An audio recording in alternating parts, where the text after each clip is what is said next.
மறைந்த இயக்குனர் இமயம் பாரதிராஜா மகன் இறந்ததுக்கு அப்புறம் பார்த்தீங்கன்னா நிறைய குடும்ப பிரச்சனையால் இன்னும் அவருக்கு வேதனை அதிகமாக்கிடுச்சு.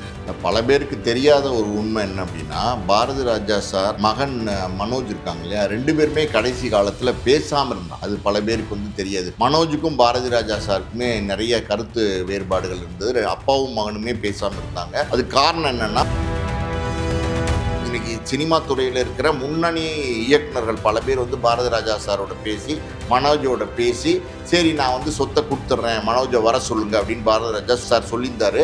இறந்தார் இல்லையா, அன்னைக்கு மாலை தான் மனோஜ் பாரதி ராஜா சாரை பார்க்கறதா இருந்துச்சு. ஆனால் அன்னைக்கு மதியமே பார்த்தீங்கன்னா மனோஜ் இறந்து போயிட்டார் அப்படிங்கிற ஒரு செய்தி அது பாரதி ராஜா சாரை பெரிய அளவில் பார்த்தீங்கன்னா வேதனைக்கு உள்ளாக்கிடுச்சு. இன்னைக்கு பல பேர் பலது பேசுகிறாங்க. ஆனால் பாரதி ராஜா சாருடைய இந்த மறைவுக்கு வயோதிகம் ஒரு காரணம், மனோஜினுடைய மரணம் ஒரு காரணம். குடும்பத்துக்குள்ள நிறைய குழப்பங்கள், இந்த சொத்து பிரிக்கிறதுலேருந்து பல விஷயங்கள்ல நிறைய குழப்பங்கள். நேத்திக்கு அவருடைய இறுதி சடங்கு நடக்கிற இடத்துல கூட பார்த்தீங்கன்னா நந்தனா அவங்களுக்கு பார்த்தீங்கன்னா உரிய மரியாதை கொடுக்கப்படலை. தோட்டத்துக்குள்ளேயே அவங்களை அலோவ் பண்ணலையா?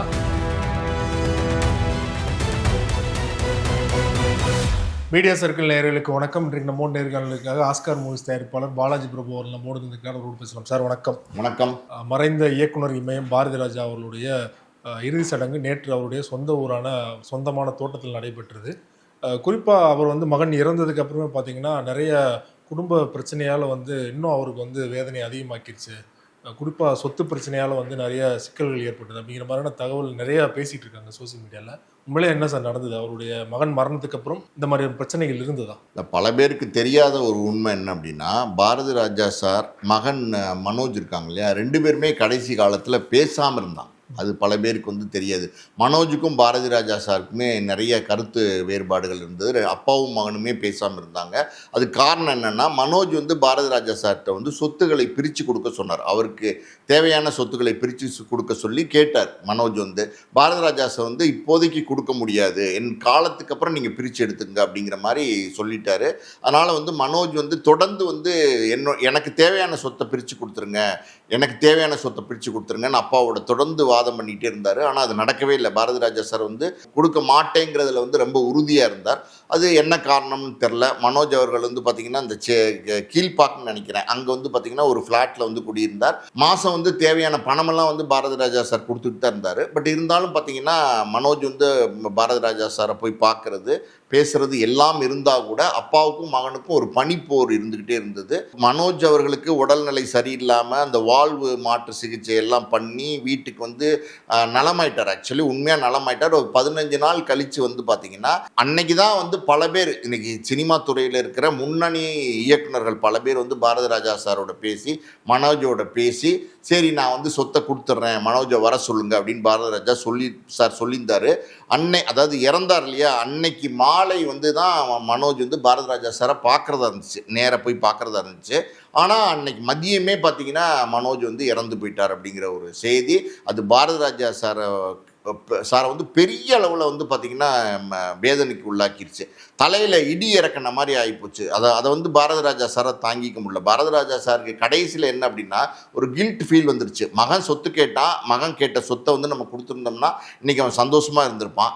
மகன் கேட்ட சொத்தை நம்ம கொடுக்கல, அணிவிக்க வேண்டியது மகன் தானே. அந்த பாரதி ராஜாவோட சொத்தை அணிவிக்க வேண்டியது மனோஜும் ஜனனியும் தான். அப்புறம் பேரப்பிள்ளைங்க அவங்களுடைய வாரிசுகள் எல்லாம் தான். அப்படி இருக்கும்போது மகன் கேட்டு நம்ம கொடுக்க மறுத்தோம், கொடுக்குறோன்னு சொன்னோம். இந்த நேரத்தில் மகன் மறைஞ்சிட்டாரு அப்படிங்கிற ஒரு வருத்தம், ரொம்ப பெரிய வருத்தத்தை பாரதி ராஜா சார் கொண்டு பண்ணிச்சு. இன்னொரு பக்கம் பார்த்தீங்கன்னா பாரதி ராஜா சாரை பொறுத்த வரைக்கும் ரொம்ப இலகிய மனம் படைத்தவர். பல பேருக்கு என்னென்னா அந்த பொது வெளியில் பார்க்கும்போது பார்த்தீங்கன்னா கொஞ்சம் ரஃப்பாக இருக்கிற மாதிரி, கொஞ்சம் டஃப்பாக இருக்கிற மாதிரி, அவர் குரல்லாம் பார்த்தீங்கன்னா கொஞ்சம் கண்ணீர்னு இருக்கும். அப்போது எல்லாரும் என்ன நினைப்பாங்க, பாரதி ராஜா சார் பார்த்தீங்கன்னா கொஞ்சம் முரட்டு சுபாவம் உள்ளவரோ அப்படின்னு நினைப்பாங்க. உண்மையால இயல்பில் பார்த்தீங்கன்னா பாரதி ராஜா சார் கொஞ்சம் ரஃப் அண்ட் டஃப்பான ஆள் தான். அதாவது தான் ஏதாவது ஒரு முடிவு எடுத்தால் அதில் ரொம்ப ஸ்ட்ராங்காக இருப்பார். அது கரெக்டாக அவருடைய முடிவு சரியாகவும் இருக்கும். அப்படிப்பட்ட ஒரு மனிதர் தான் பாரதி ராஜா சார். ஆனால் பாரதி ராஜா சாருக்கு இன்னொரு மறுபக்கம் ஒன்று இருந்தது.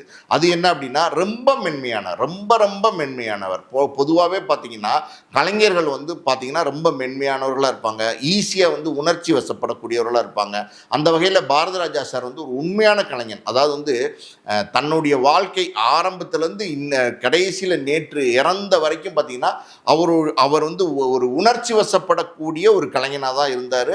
சினிமாவை வந்து நேசிச்சார் அப்படிங்கிறதை விட சினிமாவை வந்து சுவாசிச்சார் அப்படின்னு சொல்லலாம். அந்த அளவுக்கு ஒரு கலைஞன் தான் பாரதி ராஜா சார். ஸோ மகன் சொத்து கேட்டு கொடுக்காம அவர் மறைஞ்சிட்டாருங்கிற வேதனை பாரதி ராஜா சாருக்கு வந்து பெரிய மன அழுத்தத்தை உண்டு பண்ணிருச்சு. அந்த 1.25 வருஷம் மனோஜனுடைய மரணத்துக்கு அப்புறம் பாரதி ராஜா சார் வாழ்ந்த வாழ்க்கை இருக்குது பார்த்தீங்களா, அது வந்து ஒரு நரக வாழ்க்கைன்னு சொல்லலாம். அதுதான் உண்மை.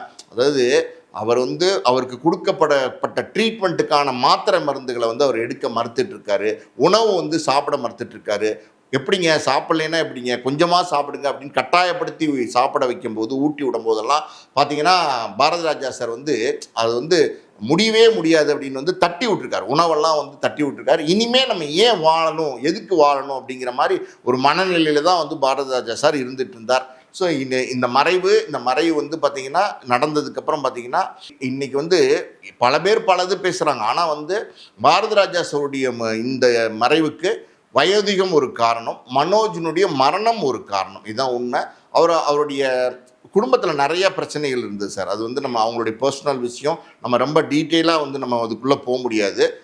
சொத்துக்கள், அதாவது வந்து மனோஜ் மறைஞ்சதுக்கப்புறம் பார்த்தீங்கன்னா அந்த சொத்துக்கள்லாம் கூட கிட்டத்தட்ட வந்து பிரிக்கப்பட்டதாக சொல்கிறாங்க. 2 பேருமே வாரிசு, மனோஜும் வாரிசு, ஜனனியும் வாரிசு. சொத்துக்கள் ஈக்குவலாக கொடுக்கணும் இல்லையா, ஆனால் ஈக்குவலாக பிரித்து கொடுக்கப்படலை அப்படிங்கிறது ஒரு பேச்சு ஒன்று இருக்குது. உண்மையும் கூட அதுதான் நடந்திருக்கு.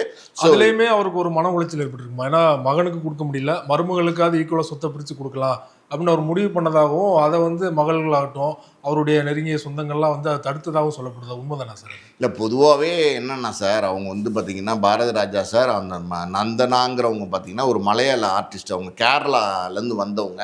ஸோ அவங்க வந்து மனோஜ் வந்து லவ் பண்ணி தான் வந்து நந்தனாவை திருமணம் பண்ணிக்கிட்டார். பாரதி ராஜா சாரை பொறுத்த வரைக்கும் பார்த்திங்கன்னா ஒரு பிராமின் ஃப்ரெண்டு, ரொம்ப க்ளோஸ் ஃப்ரெண்டாக பாரதி ராஜா சாருக்கு இருந்தார். அந்த ஃப்ரெண்டோட மகளை வந்து பார்த்திங்கன்னா மனோஜுக்கு வந்து திருமணம் பண்ணி வைக்கணும் அப்படின்னு ஆசைப்பட்டார். அதாவது வந்து இவர் வேறு சமூகத்தை சேர்ந்தவர், இருந்தாலும் இப்போ பிராமின் ஃப்ரெண்டு வந்து ரொம்ப க்ளோஸ் ஃப்ரெண்டு, ரொம்ப பாரதி ராஜா சாருக்கு க்ளோஸ் ஃப்ரெண்டு. அவருடைய மகளை வந்து மகன் மனோஜுக்கு திருமணம் பண்ணி வைக்கணும்னு ஆசைப்பட்டார். ஆனால் வந்து மனோஜ் வந்து நந்தனாவை லவ் பண்ணிட்டு வந்ததுனால அவங்க 2 பேரும் சேர்ந்து நடித்தாங்கன்னு நினைக்கிறேன் ஏதோ ஒரு படம். அதில் வந்து காதல் ஏற்பட்டு நான் நந்தனாவை தான் கல்யாணம் பண்ணிப்பேன் பிடிவாதம் இருந்தார். நந்தனாவை கல்யாணம் பண்ணிக்கிட்ட விஷயத்தில் கூட பாரதி ராஜா சாருக்கு சின்ன மன வருத்தங்கள். அதாவது வந்து நம்ம ஒன்று ஆசைப்பட்டோம், அது நடக்கலையே அப்படிங்கிற, மகன் மூலமாக சில விஷயங்களை நடத்தி பார்க்கணுன்னு ஆசைப்பட்டார். அதாவது இந்த சமூகம், இந்த ஜாதி, இந்த மதம் எல்லாத்தையும் தாண்டி வந்து ஒரு மனிதம் இருக்குது அப்படிங்கிறத வந்து உணர்த்துற மாதிரி இந்த கல்யாணம் இருக்கணும்னு வந்து பாரதி ராஜா சார் நினச்சார். ஆனால் அது நடக்காமல் போச்சு. ஸோ அவங்க வந்து ஒரு கேரளாலேருந்து வந்தவங்க, மனோஜை நம்பி வந்தவங்க, 2 பெண் குழந்தைங்க இருக்காங்க. மனோஜ் இறந்ததுக்கப்புறமே பார்த்தீங்கன்னா சொத்துக்கள் அவங்களுக்கு பிரித்து கொடுக்கப்பட்டிருக்கு. அது மொத்தமாக கொடுக்கவே இல்லைன்னு நம்ம சொல்ல முடியாது. ஆனால் சமபங்காக பிரித்து கொடுக்கப்படல அப்படின்னு தான். மனோஜ் உயிரோடு இருந்திருந்தா எவ்வளோ போய் சேர்ந்துருக்குமோ அந்த பங்கு போய் சேரல. அதான் சரி, மனோஜ் உயிரோடு இருந்திருந்தால் என்ன பங்கு போய் சேர்ந்துருக்குமோ அது வந்து நந்தனாக்கு போய் சேரலைங்கிறது தான் உண்மை. ஸோ அவங்க இப்போ கேரளாவில் போய் குடியிருக்கிறாங்க. இப்போ இங்கே தமிழ்நாட்டில் இல்லைன்னு ஒரு தகவல் இருக்குது. ஸோ இப்படி இருக்கிற சூழலில் வந்து நிறைய குடும்பத்துக்குள்ளே நிறைய குழப்பங்கள், இந்த சொத்து பிரிக்கிறதுலேருந்து பல விஷயங்களில் நிறைய குழப்பங்கள். நேத்திக்கு வந்து அவருடைய இறுதி சடங்கு நடக்கிற இடத்துல கூட பார்த்தீங்கன்னா நந்தனா அவங்களுக்கு பார்த்தீங்கன்னா உரிய மரியாதை வந்து கொடுக்கப்படலை. அது கொஞ்சம் சின்ன பிரச்சனைகள்லாம் அங்கே உள்ளே ஓடிச்சு. அங்கே இருந்தவங்க வந்து அங்கே நேரடி அந்த சடங்குல கலந்துக்கிட்டவங்க சொன்ன தகவல், தோட்டத்துக்குள்ளே அவங்களை அலோவ் பண்ணலையா? இல்லை, அப்படி கிடையாது, உள்ளே எல்லாம் இருந்தாங்க. ஆனால் உரிய மரியாதைன்னு ஒன்று கொடுக்கணும்ல. மகன் இருக்கிற ஸ்தானத்தில் மருமகளுக்கு அந்த ஸ்தானத்தை கொடுக்கணும்ல. 2 பேத்திங்க இருக்காங்க, அவங்களுக்கு அந்த மரியாதை கொடுக்கணும்ல. அது அங்கே வந்து நேத்திக்கு கொடுக்கப்படலை. அவங்க கொஞ்சம் தள்ளி வைக்கப்பட்டாங்க அப்படின்ற ஒரு செய்திகளும் வந்து தகவலும் இருக்குது. அது உண்மைதான். அது மாதிரி ஏகப்பட்ட குழப்பங்கள் வந்து தொடர்ந்து போயிட்டுருக்கு. இப்போ இந்த எப்படி சொல்கிறது, பாரதி ராஜா சார் வந்து அவருடைய மகள் ஜனனி கிட்ட மட்டும் இல்லாமல், நான் சொன்னேன்ல ஒரு பிராமின் ஃப்ரெண்டு, அது இல்லாமல் கங்கை அமரன், அப்புறம் இளையராஜா, இன்னும் முக்கியமான அவருடைய நண்பர்கள்ட்ட அவர் ஆல்ரெடி சொல்லி வச்சுக்கார். தமிழ் திரைப்படத்துறையில் இருக்கிற இன்னைக்கு முன்னணி இயக்குநர்கள் பல பேர் வந்து பாரதி ராஜா சாரை வந்து அப்பான்னு கூப்பிடக்கூடியவங்க தான். அது சீமான்லேருந்து பல பேர். ஸோ அவங்ககிட்டலாம் பாரதி ராஜா சார் சொல்லி வச்சுருக்காரு, நான் வந்து இறந்துட்டா என்னை வந்து சென்னையில் அடக்கம் பண்ணிடாதீங்கடா, என்னை எரி ஊட்டிடாதீங்கடா, என்னையை வந்து கொண்டு போய் அந்த வத்தலை குண்டு பக்கத்தில் பார்த்தீங்கன்னா காட்ரோட்னு ஒரு இடம் இருக்குது, அங்கே வந்து பாரதி ராஜா சாருக்கு வந்து ஒரு தோட்டம் இருக்குது, ஒரு கெஸ்ட் ஹவுஸும் இருக்குது. அங்கே வந்து என்னை கொண்டு போய் அடக்கம் பண்ணிடுங்க, என்னை கொண்டு போய் படுக்க வச்சிருங்கன்னா என்னை அங்கே கொண்டு போய் அடக்கம் பண்ணிடுங்க, சென்னையில் எந்த காலத்துலையும் அடக்கம் பண்ணிடாதீங்க அப்படின்னு பாரதி ராஜா சார் பல பேர்கிட்ட சொல்லி வச்சுருக்கார். நேத்திக்கு மரணம் நடந்ததுக்கப்புறம் கூட பார்த்தீங்கன்னா பாரதி ராஜா சாருடைய உடலை வந்து இங்கே சென்னையிலே பார்த்தீங்கன்னா பெசன்ட் நகர் இடுகாட்டில் எரிவூட்டுறதுக்கான வேலைகள்லாம் நடந்துட்டு இருந்தது. ஒரு பக்கம் குடும்பத்தில் உள்ளவங்களாம் இங்கே அந்த இறுதி காரியங்கள்லாம் பண்ணிடலாம். ஏன்னா பாரதி ராஜா சார் ஒரு பிரபலமாக இருக்கார். இன்னைக்கு திரை கலைஞர்கள் பல பேர், ரஜினியிலேருந்து எல்லாருமே வந்தாங்க, விஜய் சிஎம் அவர்கள்லேருந்து எல்லாமே வந்தாங்க. அப்படின்னும் போது இங்கே எரிவூட்டிடலாம் அப்படின்னு டிஸ்கஷன்லாம் நடந்தது. ஆனால் பல பேர் வந்து தலையிட்டு இருக்காங்க. அதில் வைரமுத்து தான் வந்து உறுதியாக இருந்ததா சொல்கிறாங்க. வைரமுத்துலேருந்து, சீமான்லேருந்து, கங்கேமரன்லேருந்து, இளையராஜாலேருந்து பல பேர் வந்து உறுதியாக இருந்திருக்கிறாங்க. அதாவது இங்கே பாரதி ராஜா சாருடைய கடைசி ஆசை அதுதான். அதனால் வந்து நம்ம அதை செய்யாமல் விட்டுறக்கூடாது. அவர் வந்து விருப்பப்பட்டு சொல்லி வச்சுருந்தார் பல பேர்கிட்ட. நிச்சயமாக அவர் வந்து கொண்டு போய் வந்து அந்த காட்ரோடுங்கிற இடத்துல தான் வந்து அடக்கம் பண்ணணும், வத்தலகுண்டு பக்கத்தில் இருக்குது, அடக்கம் பண்ணணும் அப்படின்னு சொல்லி அப்புறம்தான் முடிவு பண்ணி அந்த டிசிஷன் எடுத்து தான் பாடி இங்கேருந்து அங்கே கொண்டு போயிருக்காங்க, அங்கே வந்து அடக்கம் பண்ணியிருக்கிறாங்க. ஸோ இதுக்குள்ளே நிறைய குழப்பங்கள் இருந்தது. பொதுவாக சார், ஒரு பாரதி ராஜா சார், அவருடைய மகன், அவருடைய மகள், அப்புறம் அவங்க மனைவி, துணைவியார், இதுதான் அவங்களுடைய குடும்பம். பேரம்பேத்திங்க இருக்காங்க, ஜனனிக்கு 2 குழந்தைங்க இருக்காங்க, மனோஜுக்கு 2 குழந்தைங்க இருக்காங்க. இந்த குடும்ப வட்டத்துக்குள்ளே பார்த்தீங்கன்னா நிறைய குளறுபடிகள். மகள் வந்து பார்த்தீங்கன்னா மனோஜினுடைய மரணத்துக்கு அப்புறம் பாரதி ராஜா சாரை கூப்பிட்டு போய் மலேசியாவில் வச்சுருந்தாங்க. ஆனால் பாரதி ராஜா சார் வந்து பிடிவாதமாக வந்து சொல்லிட்டாரா, நான் வந்து பார்த்தீங்கன்னா நான் சொல்கிறேன்ல காட்ரோடுங்கிற இருக்கிற அந்த தோட்டத்தில் தான் நான் இருக்கணும், கடைசியாக என்னை அங்கே கொண்டு போய் விடுங்கன்னு சொல்லி மலேசியாவிலேருந்து இங்கே வந்துட்டார். கொண்டு போய் தோட்டத்தில் வச்சுருந்தாங்க. சில காலம் வந்து தோட்டத்தில் இருந்தார், அங்கேயும் உதவியாளர்கள்லாம் கூட இருந்தாங்க. ஆனால் வந்து தோட்டத்தில் வச்சு தனியாக அவரை கவனிக்கிறதுங்கிறதுல நிறைய பிரச்சனைகள் இருந்திருக்கு. அடிக்கடி ஹாஸ்பிட்டலுக்கு கூட்டிகிட்டு போக வேண்டிய ஒரு சூழல் இருந்திருக்கு, அடிக்கடி வந்து டாக்டர்ஸ் பார்க்க வேண்டிய ஒரு சூழல் இருந்திருக்கு. ஸோ தோட்டம் அப்படின்னும் போது அது ஒரு ரிமோட்டான ஏரியா, அங்கே வந்து போதிய மருத்துவ வசதிகள் இல்லை. இவருக்கு ஏதாவது திடீர்னு ஒரு எமர்ஜென்சினா டக்குன்னு ஹாஸ்பிட்டல் போக முடியாது, மதுரைக்கு தான் போகணும், இல்லை திண்டுக்கலுக்கு தான் போகணும் அப்படிங்கிற ஒரு சூழல் இருந்ததுனால சென்னையிலே இருக்கட்டும் அப்படின்னு சொல்லி முடிவு பண்ணி தான், குடும்பத்தார் முடிவு பண்ணி தான் வந்து சென்னைக்கு வந்து ஷிஃப்ட் பண்ணியிருக்காங்க. அப்போ கூட பாரதி ராஜா சார் என்ன சொல்லியிருக்காரு, நான் இங்கேயே இருக்கேனே அப்படின்னு தான் சொல்லியிருக்காரு. ஆனால் வந்து சென்னையில் நீலாங்கரை பங்களாவில் வந்து கடைசியாக இருந்திருக்காரு. கடைசியாக கங்கைமரன் சார் வந்து பேசியிருப்பார், நீங்கள் பார்த்துருப்பீங்க. அவர் வந்து கத்திருப்பார். மனைவி வந்து யார், சந்திரலீலா பாரதி ராஜா அவருடைய மனைவி அவர்கள் வந்து பார்த்திங்கன்னா ஒரு 11:30 மணி சுமார் இருக்கும்னு நினைக்கிறேன். அந்த நேரத்தில் அவரும் மனோஜ்குமார் டைரக்டர் யாருன்னா மச்சினை, சொந்த மச்சினை, அவர் சந்திரலீலா பாரதி ராஜாவோட சொந்த தம்பி. 2 பேரும் வந்து அது தள்ளாடி வராங்க. அந்த அம்மா வந்து தள்ளாடி வராங்க.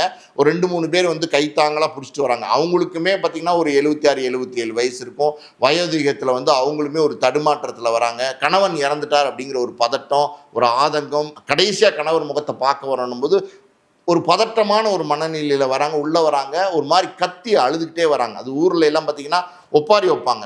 அது வந்து கிராமத்துலேருந்து வந்தவங்க தான், அவங்க சொந்த அக்கா மக தான் வந்து சந்திரலீலா பாரதி ராஜா அவர்கள். ஸோ அப்படின்னு கத்தி அழுதுகிட்டே வராங்க. அந்த நேரத்தில் பார்த்திங்கன்னா கங்கையம்மன் அவர்கள் வந்து பார்த்திங்கன்னா, நீங்கள்லாம் எங்கே போனீங்க, நீங்கள்லாம் ஓடி போயிட்டீங்கல்ல, நீங்கள்லாம் தனியாக விட்டுட்டு போயிட்டீங்கல்ல, இப்போ எங்கே வந்தீங்க, அனாதையாக சாக விட்டுட்டீங்களே அப்படின்னு சொல்லி எமோஷனலாக கத்துனாரு. அது ஒரு பக்கம் வந்து சரி அப்படின்னு ஒரு பக்கம் வந்து சொல்லலாம். இன்னொரு பக்கம் வந்து பார்த்தீங்கன்னா அப்படி கத்தியிருக்க வேண்டாம். அதை ஏன்னா நேற்றுக்கு தமிழ்நாடு ஊடகங்கள் ஃபுல்லாக வந்து பாரதி ராஜா சார் வீட்டில் தான் இருந்தது. இவர் இப்படி வந்து படார்னு வெடித்து வந்து கத்துனதுனால என்ன ஆகி போச்சுன்னா, எல்லாருமே வந்து என்ன பிரச்சனை, ஏன் வந்து பாரதி ராஜா சாரோடைய மனைவியும் பாரதி ராஜா சாரும் ஒன்றா இல்லையா, அவங்களுக்குள்ள கருத்து வேறா அப்படிங்கிற மாதிரி பல விதமான கேள்விகளை வந்து இது எழுப்ப ஆரம்பிச்சு. ஏற்கனவே யூகங்களா இருந்தது வந்து உறுதியானது கங்கையமரன் கேட்டு. ஆமாம் அது உண்மைதான். பாரதி ராஜா சார் அவருடைய மனைவிக்கும் சில கருத்து வேறுபாடுகள்லாம் இருந்தது உண்மைதான். சில வருடங்களாக அவங்க வந்து பிரிஞ்சு இருக்கிறதும் உண்மைதான். மனோஜ் இருந்தார் இல்லையா, அந்த நேரத்தில் கூட பார்த்தீங்கன்னா இந்த நீலாங்கரை வீட்டில் மனோஜை கொண்டு வந்தாங்க, பாடியை கொண்டு வந்தாங்க. அப்போ கூட இந்த அம்மா வந்து வெளியிலேருந்து தான் வந்தாங்க, வேற ஒரு வீட்டில் தங்கியிருக்காங்க இந்த அம்மா. ஸோ அப்படி கூட இல்லை, பாரதி ராஜா சாரோட கூட இல்லைங்கிறது உண்மைதான். அதை வந்து பார்த்திங்கன்னா பொது வெளியில் வந்து கத்தி அதை வந்து வெளிப்படுத்தியிருக்க வேண்டாம் கங்கையமரன் சார். அவரை பொறுத்த வரைக்கும் என்னென்னா, ஆரம்ப கால நண்பர்கள் Bharathi Raja sir, Ilaiyaraaja sir, RD Bhaskar, அப்புறம் SP Balasubrahmanyam, writer R Selvaraj, இவங்கெல்லாம் ஒரு கூட்டமாக வந்து ஒரு காலத்தில் வந்து சினிமா வாய்ப்பு தேடிட்டு இருந்தாங்க. ஒன்றா கஷ்டப்பட்டாங்க. அதாவது ஒருத்தருக்கு வேலை கிடைக்கும், எஸ்பிபிக்கு ஒரு பாடுற வாய்ப்பு கிடைக்கும், அவர் அந்த காசை கொண்டு வந்து எல்லாரும் சாப்பிடுவாங்க. அதே மாதிரி பார்த்தீங்கன்னா பாரதி ராஜா வந்து எங்கேயாவது ஒரு இடத்துல ஒரு அசிஸ்டன்ட் டைரக்டரை வேலை பார்த்தாருன்னா அதில் கிடைக்கிற காசை வச்சு இவங்கெல்லாம் சாப்பிடுவாங்க. இளையராஜா ஒரு ஹார்மோனியம் வாச்சார்னா அதில் கிடைக்கிற காசை வச்சு இவங்கெல்லாம் சாப்பிடுவாங்க. இப்படி இருந்த ஒரு காலகட்டம். இந்த நட்பு கிட்டத்தட்ட பார்த்தீங்கன்னா இந்த நட்பு எனக்கு தெரிஞ்சு வந்து ஒரு 55-60 வருஷ கால நட்பு. இது சினிமாவுக்கு வர்றதுக்கு முன்னாடியே அள்ளி நகரத்தில் ஏற்பட்ட நட்பு. இந்த நட்பு இளையராஜா, பாரதி ராஜா, கங்கை அமரன் எல்லாமே, ஆர்டி பாஸ்கர் எல்லாம். ஸோ அப்படி இருக்கும்போது ரொம்ப நீண்ட கால நண்பர்கள், ரொம்ப ரொம்ப நெருக்கமான நண்பர்கள். இளையராஜா சார் வந்து பாரதி ராஜா சாருக்கு அவ்வளவு நெருக்கமான நண்பர். வைரமுத்துங்கிறவர் வந்து பார்த்தீங்கன்னா அவரும் நெருக்கமான ஒரு நபர் தான் பாரதி ராஜா சாருக்கு. கடைசி வரைக்கும் பாரதி ராஜா சாரோட நெருக்கமாக இருந்தார். ஆனால் பாரதி ராஜா சார், வைரமுத்து அவங்களுடைய அறிமுகம் எப்போ நடந்ததுன்னா, நிழல்கள் படம் 80 வந்து ரிலீஸ் ஆச்சுல, அந்த காலத்தில் அவங்களுடைய அறிமுகம் வந்தது. அதுக்கப்புறம் தான் அந்த நட்பு வந்து தொடர்ந்தது. ஆனால் அதுக்கு முன்னாடியே ஒரு 10 வருஷத்துக்கு முன்னாடி உள்ள நட்பு தான் இளையராஜா, பாரதி ராஜாவோட நட்பெல்லாம். அப்படி இருக்கும்போது ஒரு நல்ல ஒரு நட்பு, அழுத்தமான ஒரு நட்பு, ஆழமான ஒரு நட்பு, கஷ்டங்கள் சுகதுக்கங்கள் எல்லாம் பகிர்ந்துகிட்ட ஒரு நட்பு. அவர் வந்து பார்த்தீங்கன்னா அந்த வேதனையில் வந்து கங்கை அமரன் சார் வந்து படார்னு பஸ்ட் அவுட் ஆகி வெடிச்சிட்டாரு. ஆனால் இன்னொரு பக்கம் நீங்கள் இன்னொரு ஆங்கிளில் பார்த்தீங்கன்னா அவங்க இருக்காங்க இல்லையா, அதாவது பாரதி ராஜாவுடைய துணைவியார் இருக்காங்கல்ல, அவங்க வந்து 1976 கல்யாணம் ஆயிருக்கு. இன்னைக்கு 2026 50 வருஷமாக வந்து அவங்க பாரதி ராஜா சாருடைய துணைவியாராக இருந்திருக்காங்க. 2 குழந்தைங்களுக்கு தாய். அவங்க புருஷன் பொண்டாட்டிக்குள்ள 1000 பிரச்சனை இருக்கும். எந்த குடும்பத்தில் தான் பிரச்சனை இல்லை, புருஷன் பொண்டாட்டி பிரச்சனை எல்லா இடங்கள்லேயும் தான் இருக்குது. ஆனால் அவங்க தனியாக இருந்தாங்களே தவிர இன்றைக்கும் பார்த்தீங்கன்னா அவங்க 2 பேரும் ஒற்றுமையாக தான் வந்து ஏதாவது பொது நிகழ்ச்சிகள்னால் வர்றது போகிறது. வீட்டுக்கு ஒரேடியாக வந்து பாரதி ராஜா சாரை பார்க்காமலாம் கிடையாது. அப்பப்போ வந்து பாரதி ராஜா சாரை பார்த்துட்டு போகிறது, பேசிட்டு போகிறது, இதெல்லாம் இருந்துக்கிட்டு தான் இருந்தது. ஆனால் 2021 பாரதி ராஜா சாரே வந்து ஒரு பேட்டி கொடுத்திருந்தார், விகடன் நினைக்கிறேன். அந்த பேட்டியிலே வந்து சினிமாவில் நடிக்கும்போது நிறையா தவறு பண்ணியிருக்கேன், 6 மணிக்கு மேலே நான் வெளியிலலாம் போயிட்டு வருவேன், அதெல்லாம் என் மனைவிக்கு தெரியும், சண்டை வரும். ஆனால் இப்போ வந்து நான் முடியாமல் இருக்க டைமில் வந்து என் மனைவி தான் கூட இருக்காங்க, நண்பராக இருக்காங்கன்னு சொல்லிட்டு அவரே அந்த பேட்டியில் சொல்லியிருந்தார். இதெல்லாமே வந்து சார் எல்லாரும் செய்கிற தப்பு தான். இவர் மட்டும் செஞ்சார் அப்படின்லாம் நம்ம எந்த காலத்துலையுமே சொல்ல முடியாது. அதனால் வந்து சில கருத்து வேறுபாடு இருந்தது, அவர் மனைவிக்கும் அவருக்கும் இருந்ததுங்கிறது மாற்று கருத்து கிடையாது. அது எல்லா குடும்பத்திலையும் இருக்கிற விஷயம்தான். வீட்டுக்கு வீடு வாசப்படி அப்படின்னு தான் நம்ம சொல்லணும். அவங்க வந்து பார்த்திங்கன்னா வேறு இடத்துல தான் இருந்திருக்கிறாங்க. இந்த இறப்பு செய்தி கேட்டு கணவன், இவங்க வந்து சொந்த எப்படி சொல்லுது பாரதி ராஜா சாரோட சொந்த அக்கா மகள், நெருங்கிய உறவினர், கேட்டு அவங்க வேதனையோட கத்திக்கிட்டு அழுதுகிட்டு உள்ளே வரும்போது இவர் இப்படி பேசினப்ப டோட்டலாக அங்கே இருக்கிற மீடியா ஃபுல்லாக அதை பார்த்து இன்றைக்கி வந்து அது கண்டென்ட்டாக மாறி போச்சு. ஏன் பாரதி ராஜா சாரும் அவர் மனைவியும் ஒன்றா இல்லையா? ஏன்னா வந்து பாரதி ராஜா சாரும் அவர் மனைவியும் ஒன்றா இல்லைங்கிறது யாருக்குமே தெரியாது. சினிமாவில் இருக்கிற ஒரு சிலருக்கு தான் தெரியும். அப்படி இருக்கும்போது இது வந்து எல்லாருக்கும் தெரிகிற மாதிரியான ஒரு வெளிச்சம் போட்டு காட்டின மாதிரி ஆகிப்போச்சு. இன்னொரு பக்கம் பார்த்தீங்கன்னா அவங்க வந்து மனைவி அவங்க கஷ்டப்பட்டு அழுதுகிட்டு வர அந்த சூழலில் இவர் இப்படி ஒரு வார்த்தையை சொல்லும்போது அவங்கள அது காயப்படுத்தி இருக்குமா இல்லையா? நிச்சயமாக அது காயப்படுத்தி இருக்குமா இல்லையா? அந்த மாதிரி வந்து கங்கை அமரன் வந்து சொல்லியிருக்க வேண்டாங்கிறது என்னுடைய கருத்து. நீலாங்கரையில் ஒரு வீட்டில் இளையராஜா வந்து பார்க்கும்போது பார்த்தீங்கன்னா பத்திரிகையாளர்கள் பேசும்போது கேள்வி கேட்கும்போது எங்கே வந்து என்ன கேட்கணும்னு உங்களுக்கு தெரியாதா அப்படின்னு திட்டினதாகட்டும். அதுக்கப்புறம் தேனியில் வந்து இறுதி சடங்கு நடக்கும்போது இயக்குனர் தியாகராஜா குமாரராஜா வெக்கமா இல்லையா போங்க அங்கிட்ட அப்படின்னு வந்து விரட்டி விட்டதாகட்டும். ஸோ இதெல்லாம் எப்படி எடுத்துக்கிறது? ஊடகங்கள் வந்து அத்துமீறாங்களா இல்லை அந்த இடத்துல வந்து இவங்க அமைதியாக கடந்து போயிருக்கலாமா? இல்லை அமைதியாக கடந்து போயிருக்கலாங்கிறது ஒரு பக்கம் சார். ஊடகங்கள் வந்து சில நேரங்களில் எல்லா ஊடகங்களையும் நம்ம சொல்ல முடியாது. ஆனால் ஊடகங்கள் சில நேரங்களில் வந்து அத்துமீறாக தான் செய்கிறாங்க. இப்போ ஒரு மரணம் ஒரு வீட்டில் நடந்துருச்சு அப்படின்னா அது வந்து துக்க வீடுன்னு சொல்லுவாங்க. அந்த துக்க வீட்டில் அந்த உறவுக்காரங்கன்னு சொல்கிறாங்கல்ல, அதை கணவனோ மனைவியோ குழந்தைங்களோ அம்மா அப்பாவோ அவங்களுக்குள்ள அந்த சோகம்னு ஒன்று இருக்குது பார்த்தீங்களா, அதை வந்து அவங்க மதிக்காமல் பல நேரங்களில் பார்த்தீங்கன்னா உள்ளே போய் ஃபோட்டோ எடுக்கிறது, வீடியோ எடுக்கிறது. விஐபிஸ் வராங்க, விஐபிஸ் வரும்போது ஃபோட்டோ எடுக்கிறது ஊடகங்களோட வேலை. அது வந்து நம்ம தவறாகவே சொல்ல முடியாது. ஆனால் அதை அத்துமீறாங்க சில நேரத்தில். நம்ம ஒரு தகவல் வந்து சொல்லலாம். மனோஜ் இறந்தப்ப பார்த்தீங்கன்னா யாரோ ஒரு ஃபோட்டோகிராஃபர் வந்து பார்த்தீங்கன்னா அந்த ஃப்ரீசர் பாக்ஸ் இல்லையா, அந்த பாக்ஸ் மேலே ஏறி படுத்து மனோஜுடைய முகத்தை வந்து க்ளோஸாக வந்து ஃபோட்டோ எடுத்துக்கிட்டு இருந்தார். அதை வந்து நிறைய பேர் அங்கே இருக்கிறவங்க கண்டித்து வந்து வெளியில் போயா என்னையா பண்ணிக்கிட்டு இருக்க அப்படின்னு சொல்லி தட்டி கேட்டு வெளியில் அனுப்பிச்சதா ஒரு தகவல் இருக்குது. இதெல்லாம் வந்து அத்துமீறல் தானே, இதெல்லாம் செய்யக்கூடாது தானே. இதெல்லாம் செய்கிறதுங்கிறது ரொம்ப தவறு. ரெண்டாவது வந்து பார்த்தீங்கன்னா ஒரு விஷயம் இன்னைக்கு நடந்திருக்கு அப்படின்னா 1க்கு 4, 4க்கு 7, 4க்கு 10 எழுதுறாங்க. ஒரு சில பேர் எழுதுறாங்க, எல்லாரையும் நம்ம சொல்ல முடியாது. அதுவும் தவறு. அதெல்லாம் வந்து சமீபத்தில் வந்து இந்த யூடியூப் சேனல்லாம் வந்ததுக்கப்புறம் இன்னைக்கு வந்து பார்த்தீங்கன்னா இப்படி காட்சி ஊடகங்கள் வந்ததுக்கப்புறம் இதெல்லாமே தவிர்க்கவே முடியல. ஸோ அப்படி இருக்கும்போது இளையராஜாலாம் பார்த்தீங்கன்னா பேட்டிங்கிறது எல்லாத்துட்டையும் கேட்க முடியாது. ஏன்னா இளையராஜாலாம் வந்து ரொம்ப ரொம்ப நெருக்கமான நண்பராக இருந்தார். கிட்டத்தட்ட பார்த்தீங்கன்னா ஒரு 55-60 வருஷம் நண்பர்களாக 2 பேர் இருந்திருக்காங்க. அவருக்கும் 85 வயசு, இவருக்கும் 85 வயசு. ரொம்ப நெருக்கமான நண்பர்களாக இருந்திருக்கும் போது அந்த நண்பன் உடைய இறப்பு இருக்குது பார்த்தீங்களா, அது இளையராஜா சாருடைய முகத்திலே தெரியுது. உடைஞ்சு போகிறார், முகமே உடைஞ்சு போகுது. பேசும்போதே பார்த்தீங்கன்னா அப்படி உடைஞ்சு போகிறாரு.